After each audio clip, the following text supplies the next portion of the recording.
uLithemba ngumuntu phakathi kwabantu. Incwadi efundekayo. Family yakokwethu. Okay. Umna ndanzazi mina nobamba ekhaya mhlawumbe no pay 350. Phuma lohle imbengo lohle iphilana lohle Banana. bawuLithemba fini. Hola, Lithemba.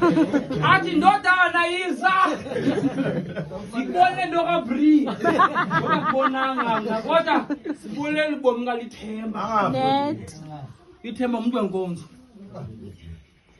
Khumbele linye ilizwi wasiLithemba unabantu bakho unaThixo abaxesha onke. Family yakokwethu. Akuhlanga ndingahliyo. Namfana wasithi wo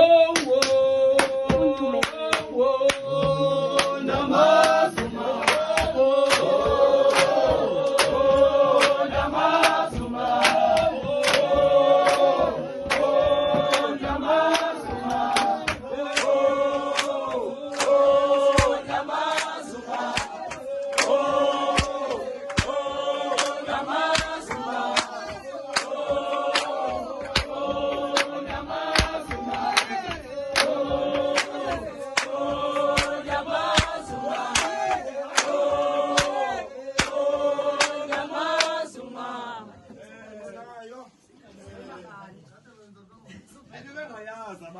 Flat.